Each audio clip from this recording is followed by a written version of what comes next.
Assalamualaikum warahmatullahi wabarakatuh. Sobat Islamku keren dimanapun Anda berada, bagaimana kabar Anda semuanya? Mudah-mudahan Allah Ta'ala selalu memberikan kita kesehatan yang sempurna, sehingga kita bisa melaksanakan ibadah puasa di bulan Ramadan yang penuh berkah ini dengan sebaik-baiknya. Allahumma amin. Dengan karunia Allah Ta'ala kita mendapatkan kesempatan ya, dan mendapatkan karunia dan taufik untuk ikut serta dalam ibadah yang penuh berkat ini selama 1 bulan penuh. Mudah-mudahan kita senantiasa mampu untuk memaksimalkan ibadah-ibadah yang mampu kita laksanakan, yang mampu kita kerjakan demi Allah Ta'ala di dalam bulan suci Ramadan ini. Nah, saya sangat senang sekali bisa berjumpa dengan Anda pada kesempatan program Islamku Keren yang lainnya ini, yaitu Daras kita tentang sifat-sifat Allah Ta'ala ya. Sebagaimana yang kita ketahui bahwa Allah Ta'ala memiliki banyak sekali sifat-sifat yang mulia yang disebut sebagai Asmaul Husna, ya, nama-nama yang mulia, nama-nama yang baik, nama-nama yang indah. Nah, pada episode kali ini saya akan menjelaskan atau memberikan informasi kepada kawan-kawan sekalian, kepada sobat-sobat Islamku keren dimanapun kalian berada ini tentang sifat Al-Qudus dari Allah Ta'ala. Sifat Al-Qudus adalah sifat Allah Ta'ala yang artinya Maha Suci. Nah, sebelum saya menjelaskan secara lebih lanjut, yang paling pertama ingin saya sampaikan adalah pengertian dari sifat Al-Qudus tadi. Ya. Sifat Allah Ta'ala Al-Qudus ini apa sih artinya dari kamus-kamus bahasa Arab? Ya. Selain dari kamus-kamus bahasa Arab juga, nanti saya akan menyampaikan beberapa pengertian atau penafsiran dari kata Al-Qudus ini yang telah dijelaskan dari beberapa mufassirin atau ahli-ahli tafsir terkenal. Insya Allah nanti mudah-mudahan apa yang disampaikan bisa memberikan informasi atau ilmu pengetahuan lebih banyak kepada kita mengenai sifat mulia Allah Ta'ala ini ya. Nah, yang pertama adalah saya ingin menjelaskan sifat Al-Qudus, pengertiannya dari buku-buku kamus bahasa Arab. Buku kamus yang pertama adalah Tajul Urus, menjelaskan sifat Al-Qudus sebagai At-Tahir ya. Jadi buku Tajul Urus ini menjelaskan sifat Al-Qudus sebagai At-Tahir ya. Artinya wujud yang bersih dan suci dari segala macam aib dan kelemahan. Nah, kemudian arti lainnya yang diberikan oleh buku Tajul Urus adalah Al-Mubarik ya. Artinya wujud yang padanya berkumpul segala jenis berkat dan karunia. Kemudian makna ketiga yang diberikan oleh Tajul Urus adalah At-Tatahir. Artinya adalah bahwa Allah Ta'ala ditetapkan sebagai maha suci dan bersih dari segala macam aib. Itu penjelasan dari kitab kamus Tajul Urus. Kemudian dari Mufradat Imam Raghib. Kata Al-Qudus dijelaskan dengan kata-kata At-Taqdis, yaitu kesucian yang dianugerahkan dari sisi Allah Ta'ala. Kesucian ini pun dijelaskan di dalam firman Allah Ta'ala di dalam kitab suci Al-Quran, yaitu di dalam surah Al-Ahzab ayat 34. Di sana Allah Ta'ala berfirman, wa yutahhirukum tatahira. Ya. Maksud dari kata ini bukanlah terhindar atau selamat dari kekotoran secara zahir saja, melainkan maksudnya adalah kesucian dari kesucian jiwa manusia itu sendiri. Kemudian kamus yang keempat adalah Aqrabul Mawarid. Dijelaskan bahwa Kudus berarti suatu wujud yang suci dan bebas dari segala macam aib dan kelemahan serta cacat. Kemudian zat ini juga benar-benar bersih dan suci dan telah disucikan dari segala macam aspek, ya. Sedangkan kata Al-Qudsu itu sendiri, Qudsun ya, berarti kesucian dan juga berkat. Jadi selain memiliki arti kesucian, ini juga memiliki arti dari berkat tadi. Nah, kemudian kamus yang keempat adalah Lisanul Arab. Akan tetapi makna yang diberikan oleh kamus Lisanul Arab ini mirip ya seperti pengertian yang dijelaskan oleh dalam buku Aqrabul Mawarid yang dijelaskan sebelumnya. Nah, inilah penjelasan dari kata-kata Al-Qudus, dari kata Al-Qudus ini dari beberapa kamus bahasa Arab. Nah, dari semua arti-arti yang diambil dari kamus-kamus terkenal tersebut, bisa kita ambil kesimpulan bahwa arti dari kata Al-Qudus ini adalah wujud yang padanya berkumpul segala macam kesucian dan kebersihan. Dia tidak hanya terbebas dari segala macam aib saja, tidak hanya suci dari segala macam kekotoran saja, melainkan di dalamnya terkumpul segala macam kebaikan yang ada. Jadi Allah Ta'ala sebagai zat yang memiliki sifat Al-Qudus adalah zat yang di dalamnya terkumpul segala macam kesucian dan dia bersih dari segala macam aib. Tidak ada pertanyaan apapun, tidak boleh kita meragukan sama sekali terkait wujud Allah Ta'ala ini dari segi kelemahan apa yang dimiliki oleh Allah Ta'ala, aib apa yang dimiliki Allah Ta'ala, itu tidak boleh ya. Karena memang Allah Ta'ala ini memiliki kesucian, Allah Ta'ala itu adalah suci dari segala macam aib, dari segala macam kelemahan, dari segala macam kekotoran yang bisa dibayangkan oleh manusia. Dan tidak hanya itu saja, melainkan Allah Ta'ala adalah merupakan zat, merupakan wujud yang di dalam wujudnya ini terkumpul segala macam kebaikan-kebaikan, kebajikan-kebajikan, sifat-sifat yang mulia, di mana kebaikan-kebaikan tersebut yang bisa dibayangkan oleh manusia, bahkan kebaikan-kebaikan yang tidak bisa dibayangkan oleh pikiran manusia itu pun terkumpul di dalam wujudnya. Nah, inilah pengertian dari kata Al-Qudus, itu sifat Allah Ta'ala yang dijelaskan dari beberapa kamus bahasa Arab. Nah, kemudian mari kita beralih kepada pengertian atau penafsiran yang diberikan oleh beberapa mufassirin terkenal ya mengenai kata Al-Qudus ini. Nah, di dalam Al-Qur'an terdapat sebuah perbincangan antara Allah Ta'ala dengan para malaikat, di mana di dalam perbincangan tersebut mengenai pemilihan manusia sebagai khalifah ya di dalam surah Al-Baqarah. Nah, di situ pada kesempatan itu para malaikat berkata kepada Allah Ta'ala, wa nuqaddisulak. Ini tercantum di dalam surah Al-Baqarah ayat 31. Nah, mengenai kata wa nuqaddisulak ya, wa nuqaddisulak ini para mufassirin telah memberikan beberapa macam arti. Nah, yang pertama saya akan sampaikan adalah dari tafsir Majma'ul Bayan. Nah, kitab tafsir ini menjelaskan kata nuqaddisulak ini bahwa para malaikat mensucikan Allah Ta'ala dengan segala sifat kesucian yang tidak memiliki kecacatan sama sekali, kelemahan, dan juga para malaikat tidak mengaitkan suatu cacat, suatu kekotoran, suatu aib apapun kepada wujud Allah Ta'ala yang suci tadi. Nah, terlebih, di dalam kata wa nuqaddisulak ini terdapat huruf lam, wa nuqaddisu laka, ya, laka. Padahal di situ wa nuqaddisuka pun sudah cukup, akan tetapi di sini ditambahkan lam. Apa artinya? Nah, lam di sini merupakan sebuah penekanan.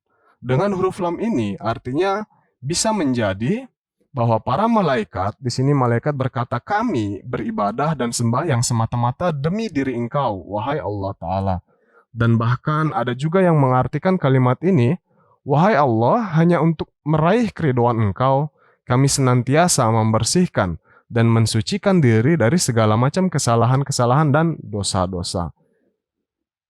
Nah, kemudian tafsir yang lain yaitu dari Allama Fakhruddin Razi. Beliau menjelaskan terkait perbincangan antara Allah Ta'ala dan para malaikat ini, bahwa ada keraguan yang muncul di antara beberapa orang muslim ya, bahwa para malaikat mengajukan keberatan kepada Allah Ta'ala saat menanyakan keputusan Allah untuk menjadikan Hazrat Adam sebagai khalifah Allah di muka bumi ini. Nah, beliau menjelaskan bahwa keraguan semacam ini adalah tidak benar dan sebuah hal yang sia-sia. Kenapa? Karena sebabnya ada dua menurut beliau.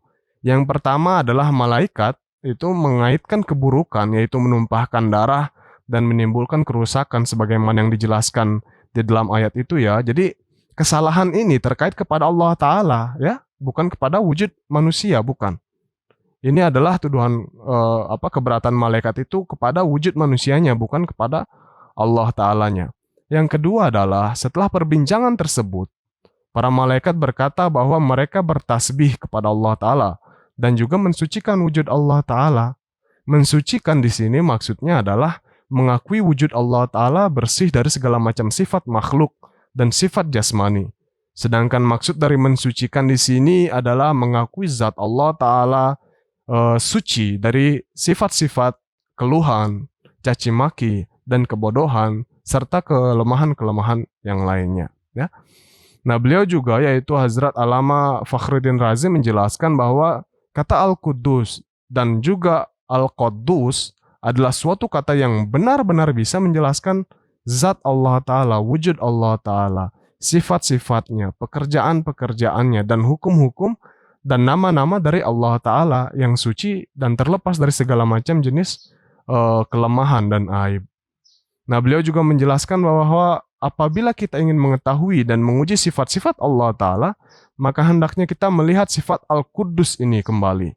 Karena sifat Al-Quddus ini mampu memberikan penjelasan terkait sifat-sifat Allah Ta'ala yang lainnya. Ya, kita mengetahui hakikat dari Al-Quddus ini, maka sifat Allah Ta'ala pun menjadi clear. Bahwa tidak hanya Al-Quddus ini, melainkan sifat-sifat Allah Ta'ala yang lain itu tidak memiliki kelemahan apapun. Dan itu suci dari segala macam kekotoran, serta aib, serta kekurangan, dan lain sebagainya. Artinya, setiap sifat-sifat yang dimiliki oleh Allah Ta'ala itu adalah sempurna dan tidak memiliki kekurangan sama sekali. Nah, seorang ulama besar lainnya pun bernama Maulvi Al-Hajj Hakim Nuruddin pernah bersabda terkait sifat Al-Quddus ini, bahwa apabila seseorang ingin memaknai ayat-ayat Al-Quran Karim dengan benar, ya ayat-ayat Al-Quran suci yang merupakan kitab suci dari agama Islam ini secara benar, secara keseluruhan tanpa ada kesalahan apapun, maka hendaknya ia senantiasa harus melihat dan memperhatikan kepada sifat-sifat Allah Ta'ala. Dan ia juga harus mengingat ya bahwa jangan ada keraguan terkait sifat Al-Quddus Allah Ta'ala ini. Siapapun yang ingin menjelaskan ayat-ayat Al-Quran harus memperhatikan sifat Al-Quddus ini, bahwa Allah Ta'ala itu suci dan bersih dari segala macam kelemahan, kesalahan, baik dari segala perbuatan dan perintah Allah Ta'ala itu berada di bawah naungan dari sifat Al-Quddus ini. Ya. Jadi segala firman Allah Ta'ala, segala sifat Allah Ta'ala itu bernaung kepada sifat Al-Quddus ini, yaitu semuanya yang memiliki kaitan erat dengan wujud Allah Ta'ala itu bersih serta suci dari segala macam kelemahan-kelemahan. Kemudian kitab tafsir Ruhul Bayan menjelaskan terkait kata wankod disulak dengan makna ketinggian dan kehormatan apapun yang layak disematkan kepada keagungan Engkau, wahai Allah Ta'ala, kami mengakui keberadaannya dan kami mengakui kebenarannya. Sedangkan apapun yang tidak patut bagi kemuliaan Engkau, kami mengakui bahwa Engkau suci dari segala macam hal seperti itu. Ya. Kemudian penjelasan dari tafsir Ibnu Katsir menjelaskan kata tasbih dalam ayat ini maksudnya adalah kalimat-kalimat tasbih yang telah diketahui. Sedangkan kata takdis di sini maksudnya adalah solat. Nah, para sahabat seperti Hazrat Abdullah ibn Abbas radhiyallahu taala anhu dan Hazrat Abdullah bin Mas'ud radhiyallahu anhu dengan para sahabat lainnya pun mengartikan kata wanukod disulak di sini dengan makna nusolli laka, yaitu kami solat semata-mata demi Engkau, wahai Allah Ta'ala. Nah, sedangkan Hazrat Mujahid juga menjelaskan atau menafsirkan ayat tersebut dengan arti nu'azzimuka wa nukabbiruka, yaitu kami mengagungkan wujud Engkau dan kami mengakui kebesaran dari zat Engkau, wahai Allah Ta'ala. Nah, mengingat makna-makna di dalam benak kita, makna-makna yang sudah dijelaskan tadi ya, dan disertai juga dengan keterangan-keterangan di dalam kitab suci Al-Quran, kita ketahui bersama bahwa segala sesuatu yang ada di langit dan bumi ini bertasbih, serta memuji wujud Allah Ta'ala. Setiap zarah yang ada memberikan kesaksian bahwa Allah Ta'ala adalah Sang Pencipta, dan segala sifat-sifat Allah Ta'ala itu kekal untuk selamanya, bahwa Dia adalah Rabb, yaitu penjaga atas segala sesuatu yang ada di dunia ini. Dia adalah Maha Hidup, Al-Hayy, Maha berdiri sendiri, ya Al-Qayyum, Maha melihat, Maha mendengar juga, Maha bercakap-cakap kepada hambanya yang taat dan patuh sepenuhnya kepada Allah Ta'ala, dan juga sifat-sifat Allah Ta'ala lainnya. Segala sifat ini bersifat abadi dan suci dari segala macam kelemahan. Dan Dia juga adalah Al-Quddus, yaitu wujud yang bersih dan suci dari segala macam cacat serta kelemahan. Artinya, setiap sifat-sifat Allah Ta'ala itu tidak akan mungkin mengalami pertentangan atau ketidaksesuaian antara satu sama lainnya. Semua sifat Allah Ta'ala itu sempurna dan tidak akan mungkin mengalami kekurangan-kekurangan tadi, tidak mungkin cacat. Semuanya bebas dari segala macam kelemahan-kelemahan. Oleh karena itu sangat penting bagi setiap muslim untuk memahami ayat-ayat Al-Quran dengan memperhatikan sifat-sifat Allah Ta'ala tadi. Jangan sampai apa yang dipahami dari ayat-ayat Al-Quran tersebut bertentangan dengan sifat-sifat Allah Ta'ala. Karena sifat Al-Quddus tadi, Allah Ta'ala dijelaskan bahwa dia adalah wujud yang suci dan bersih dari segala macam kelemahan serta aib. Nah, ada pelajaran yang sangat penting yang bisa diambil oleh setiap muslim ya. Terlepas ia adalah seorang terpelajar atau tidak, orang kaya atau orang miskin, laki-laki atau perempuan, anak-anak ataupun orang-orang dewasa, untuk menciptakan perbaikan di dalam diri kita. Pelajaran tersebut adalah kita harus berusaha sebaik mungkin untuk senantiasa mensucikan wujud Allah Ta'ala. Caranya dengan menunjukkan di dalam kehidupan sehari-hari kita bahwa kita adalah hamba dari Allah Ta'ala yang bersifat Al-Qudus, yaitu Maha Suci. Kita adalah pengikut dari Rasulullah SAW, ya. Kemudian kita mengikuti apa yang diperintahkan Allah Ta'ala dan menjauhkan diri dari larangan-larangan Allah Ta'ala sebagaimana yang tercantum di dalam kitab suci Al-Quran Karim, ya. Kemudian kita juga menuruti sunnah-sunnah, perilaku-perilaku, dan teladan-teladan yang diberikan oleh para sahabat. Nah, melalui pemikiran, melalui tadabbur terhadap sifat Al-Qudus ini diharapkan kita bisa memperbaiki diri kita dan menciptakan sebuah revolusi akhlak di dalam diri kita ini dengan sebaik-baiknya. Nah, dengan pernyataan demikian kita bisa menimbulkan perubahan di dalam diri kita, ya. Dan insya Allah, mudah-mudahan Allah Ta'ala akan memberikan jalannya untuk kita menjadi orang yang berusaha untuk mengikuti sifat Allah Ta'ala ini, yaitu Al-Qudus, Maha Suci. Nah, di dalam sebuah buku berjudul Haqaiqul Furqan, tertulis bahwa Allah Ta'ala itu bersifat Al-Qudus, yaitu zat yang Maha Suci. Oleh karena seseorang tidak bisa memiliki kedekatan dengan Allah Ta'ala apabila ia sendiri keadaannya tidak suci. Ya, jadi memang perlu diperhatikan apabila kita ingin memiliki kedekatan yang khas, yang khusus dengan Allah Ta'ala, maka sebagaimana Allah Ta'ala adalah wujud yang Maha Suci, maka kita pun harus berusaha untuk mensucikan diri kita. Hanya orang-orang yang suci dan bersih dari kekotoranlah yang mampu menjalin hubungan dekat dengan Allah Ta'ala. Untuk meraih kedekatan Allah Ta'ala itu dibutuhkan pengabulan-pengabulan doa, dibutuhkan sujud sebanyak-banyaknya, ya, di hadapan Allah Ta'ala tadi, dan dibutuhkan usaha juga yang luar biasa untuk mensucikan diri kita terlebih dahulu. Nah, perlu dipahami bahwa sifat Al-Qudus ini pun hanya hanya pantas disematkan kepada wujud Allah Ta'ala itu sendiri. Di dalam kitab Tafsir Kabir karya Hazrat Mirza Bashiruddin Mahmud Ahmad dijelaskan bahwa sifat Al-Qudus ini hanya bisa dimiliki oleh Allah Ta'ala semata. Sifat ini tidak bisa digunakan untuk manusia. Mengapa? Karena Allah Ta'ala sejak awal sekali sampai nanti akhir, ya, sampai kapanpun itu, Allah Ta'ala itu memang suci, memang bersih dari segala macam kelemahan, ya, sejak awal sekali. Akan tetapi manusia itu membutuhkan usaha yang luar biasa, kerja keras untuk mensucikan dirinya, untuk terlepas dari kelemahan-kelemahannya tadi. Dan itu terjadi secara tingkat demi tingkat, ya. Manusia membutuhkan usaha yang luar biasa untuk naik dari tingkatan bawah kepada tingkatan ke atas. Kemudian untuk naik lagi kepada tingkatan selanjutnya itu dibutuhkan usaha yang luar biasa untuk mensucikan dirinya. Akan tetapi Allah Ta'ala tidak. Sejak awal sampai akhir, sifat Allah Ta'ala itu bahwa dia adalah suci dari segala macam kelemahan, bersih dari segala macam aib, itu berlaku memang sejak awal sekali. Dan itu tidak akan ada akhirnya. Jadi memang sifat-sifat ini, sifat Al-Qudus ini hanya berlaku kepada Allah Ta'ala. Hanya memang pantas dilekatkan atau dikaitkan kepada wujud Allah Ta'ala. Tidak bisa kepada manusia atau makhluk lainnya. Akan tetapi tentu saja kita bisa berusaha untuk mengambil atau mengikuti atau berusaha untuk menyerap sedikit dari sifat Allah Ta'ala tadi, ya. Nah, dari perbincangan antara Allah Ta'ala dan para malaikat yang tadi sudah dijelaskan itu, kita juga bisa mengetahui bahwa betapa sempurnanya sifat-sifat Allah Ta'ala dan dia suci dari segala macam kelemahan. Nah, setelah perbincangan tersebut, Allah Ta'ala berfirman kepada malaikat bahwa dia mengetahui apa yang tidak diketahui oleh para malaikat, ya. Apa yang diketahui oleh malaikat adalah sebuah kebenaran juga. Dan apa yang difirmankan oleh Allah Ta'ala sebagai jawaban kepada malaikat itu adalah hal yang benar juga, tidak salah. Namun yang membedakan di situ adalah sudut pandangnya.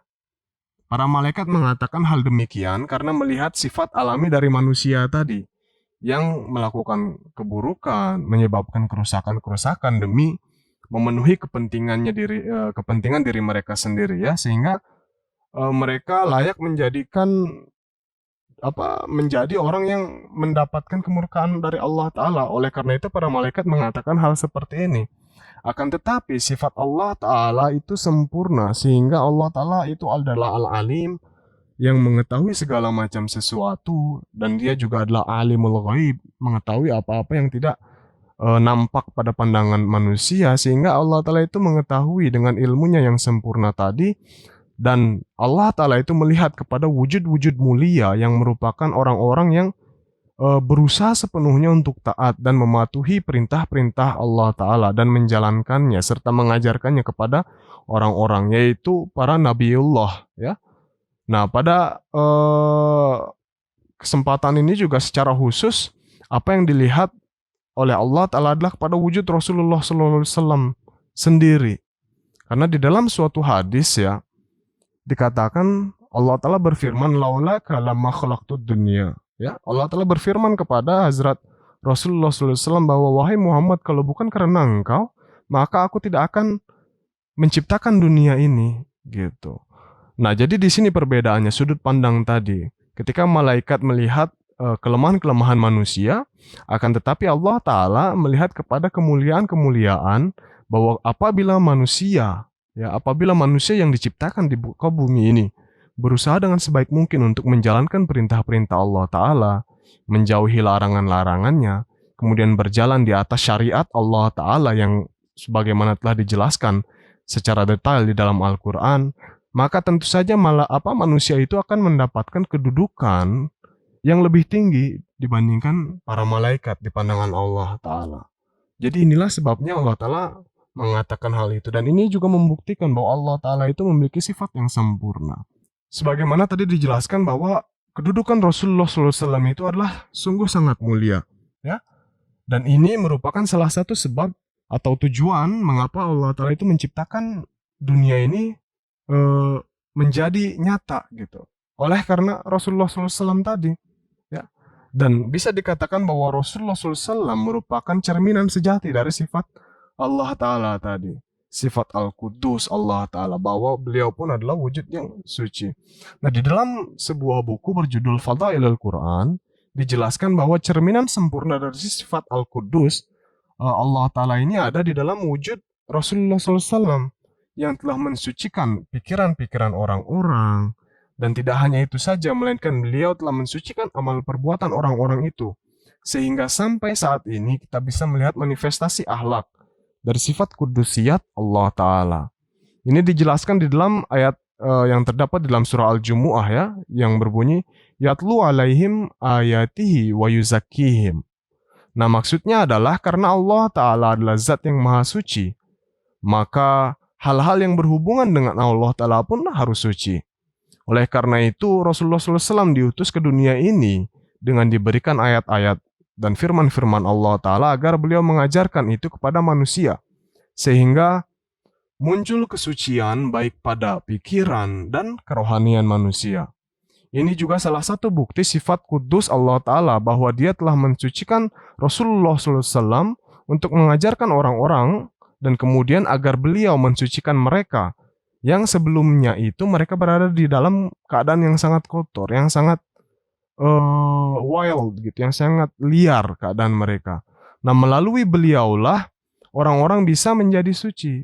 Nah, kita lihat dari sejarah ya, bagaimana keadaan orang-orang Arab sebelum kedatangan Rasulullah SAW. Mereka tenggelam dalam dosa-dosa, keburukan-keburukan yang tidak bisa dibayangkan sama sekali, ya.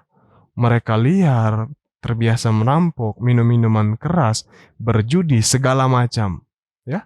Akan tetapi setelah kedatangan Rasulullah SAW dan Rasulullah SAW diberikan kuwwati qudusiyah atau kekuatan kesucian beliau itu, sehingga mempengaruhi keadaan orang-orang itu.